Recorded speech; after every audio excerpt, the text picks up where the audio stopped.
Welcome to our YouTube channel invest money. दोस्तों, अगर आपके पास लमसम पैसे आए हैं 14,500 रुपये और आपका टारगेट है इस पैसे को निवेश करने का, लेकिन आप चाहते हैं कि इस पैसे की वैल्यू जो है वो काफ़ी तेज़ी से बढ़ जाए और आपको एक टाइम पीरियड के अंदर यानी जब पैसे की ज़रूरत हो बड़े फंड की, तो ये निवेश प्लान आपको एक बड़ा फंड बना कर दे। तो आज हम आपके लिए HDFC का एक ऐसा म्यूचुअल फंड प्लान लेकर आए हैं जिसके अंदर अगर आप 14,500 रुपये लमसम निवेश कर देते हैं तो इससे आप 56 लाख रुपए का फंड बना सकते हैं। दोस्तों, म्यूचुअल फंड प्लान के अंदर जो रिटर्न है वो आपको कंपाउंड मिलता है, जिससे आपके कम पैसे की वैल्यू काफ़ी बढ़ जाती है। लेकिन निवेश करने के लिए आपको हज़ारों प्लान मिलते हैं, लेकिन अगर आप किसी ऐसे प्लान के अंदर पैसे को निवेश करते हैं जिसने बड़े बड़े करेक्शन को फेस किया हो, उन्हें पार करने के बाद फंड के अंदर रिटर्न अच्छा मिला हो और अगर आने वाले टाइम में फंड के अंदर पोटेंशियल ग्रोथ भी अच्छी हो, तो दोस्तों आप कम पैसे से भी एक बड़े फंड बनाने के टारगेट को पूरा कर पाते हैं। क्योंकि म्यूचुअल फंड्स के अंदर पिछले 10 साल में लोगों ने काफ़ी ज़्यादा पैसा निवेश किया है और म्यूचुअल फंड का कुल ईएम अगर आप चेक करेंगे तो ये 50 लाख करोड़ रुपए से ज़्यादा हो चुका है और इसमें सबसे ज़्यादा हिस्सेदारी रिटेल इन्वेस्टर की है। तो इससे एक बात समझ आती है कि म्यूचुअल फंड्स के अंदर लोगों ने काफ़ी ज़्यादा पैसे को निवेश किया है।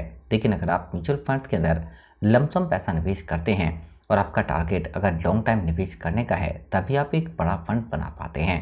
अगर आप सोचेंगे कि साल 6 महीने के अंदर कम पैसे से आप एक बड़ा फंड बना लें, तो दोस्तों ऐसा शॉर्टकट आपको नहीं मिलेगा, बल्कि इसके लिए आपको पेशेंस के साथ निवेश करना है। और म्यूचुअल फंड्स के अंदर शॉर्ट टर्म में आपको करेक्शन भी ज़रूर फेस करने होंगे।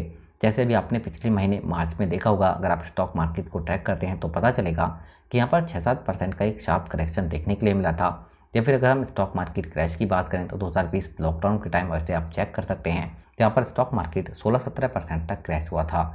तो यहाँ पर दोस्तों ये बड़े बड़े करेक्शन भी आते रहते हैं और शॉर्ट टाइम में छोटे मोटे पैनिक भी आपको ज़रूर मिलते हैं। लेकिन अगर आप इन सभी पैनिक को फेस कर लेते हैं और पैसे को निवेश करते हैं, तभी आप एक बड़ा फंड बना पाते हैं। और हम HDFC के जिस प्लान की बात करने वाले हैं दोस्तों, 20 साल से ज़्यादा ये प्लान है और जब से स्टार्ट हुआ है तब से लेकर अब तक एनुअल रिटर्न फंड का 22% से ज़्यादा है। और दोस्तों ये कंपाउंड रिटर्न है, जबकि लास्ट 5 ईयर में 24%, 3 ईयर में रिटर्न है 32% और लास्ट 1 ईयर में रिटर्न है 59%। यह है HDFC का मिड कैप फंड। लेकिन इस प्लान के अंदर अगर आपको यही रिटर्न यानी कि 22% मिल जाता है और आप 14,500 रुपये निवेश करते हैं 7 साल के टाइम पीरियड के लिए, तो दोस्तों यहाँ पर आपके 14,500 की टोटल वैल्यू होगी 58,329 रुपये की और इसमें रिटर्न होगा 43,829 रुपये का। लेकिन अगर आप 14 साल के लिए पैसे को निवेश करते हैं तो यहाँ पर 14,500 की वैल्यू होगी 2,34,000 और रिटर्न होगा 2,20,000। जबकि अगर हम बात करते हैं यहाँ पर दोस्तों 21 साल के टाइम पीरियड की, तो यहाँ पर आप देखेंगे कि यहाँ पर 14,500 की जो वैल्यू है वो बढ़कर हो जाएगी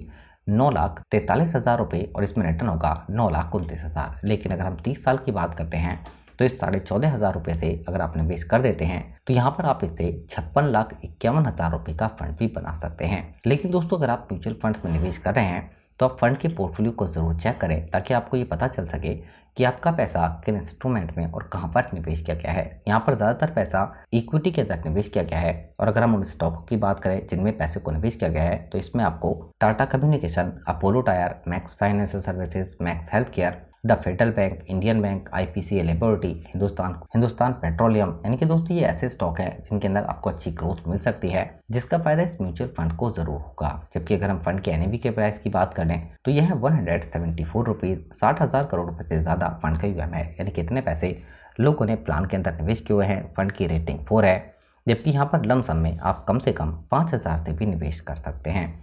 जबकि पोर्टफोलियो को दोस्तों डिवर्सिफाई किया गया है, सेक्टर वाइज भी सबसे ज़्यादा पैसा फाइनेंशियल सेक्टर के अंदर निवेश किया गया है। इसके अलावा सारे ही सेक्टर जो बेहतरीन सेक्टर हैं उनमें पैसे को डाला गया है, चाहे से हम ऑटोमोबाइल सेक्टर की बात कर लें, एनर्जी की बात कर लें या फिर टेक्नोलॉजी या हेल्थ केयर सेक्टर की बात कर लें। यही वजह है कि दोस्तों फंड ने लगातार जो रिटर्न है वो भी काफ़ी अच्छा दिया है। फंड के अंदर अगर हम खर्चे की बात कर लें तो ये भी कम है, 0.77 का एक्सपेंस रेशियो है फंड का। और फंड के अंदर अगर आप पैसे निकालते हैं 1 साल से पहले जो निवेश करेंगे तो आपको 1% एक्सिट लोड चार्ज देना होगा। चिराग 2013 और ध्रुव 2023 से फंड को मैनेज कर रहे हैं, जबकि 6,12,000 करोड़ रुपए से ज्यादा फंड का यूएम है। तो और दोस्तों टोटल एसेट के हिसाब से HDFC AMC की रैंक 2nd नंबर पर है और फंड हाउस काफी पुराना है, 25 साल पहले स्टार्ट हुआ था। तो दोस्तों म्यूचुअल फंड्स के अंदर अगर आपका टारगेट है लॉन्ग टाइम निवेश करने का, आप कम पैसे से एक बड़ा फंड बनाना चाहते हैं, तो इसके लिए आपको लॉन्ग टाइम तक इंतजार करना होगा। लेकिन अगर आप चाहते हैं कि जल्दी आपको 1-1.5 करोड़ रुपए का फंड मिल जाए अच्छे फंड के अंदर, तो दोस्तों अगर आप 1 या 2 लाख रुपए निवेश करते हैं तो 14-15 साल के अंदर भी इस टारगेट को पूरा कर सकते हैं। लेकिन अगर आप अपने पैसे पर रिस्क लेते हैं तभी आप म्यूचुअल फंड्स के अंदर पैसे को निवेश करें, क्योंकि यहाँ पर शॉर्ट टाइम के अंदर करेक्शन जरूर आपको मिलेंगे। लेकिन अगर आपका टारगेट लॉन्ग टाइम पैसे निवेश करने का है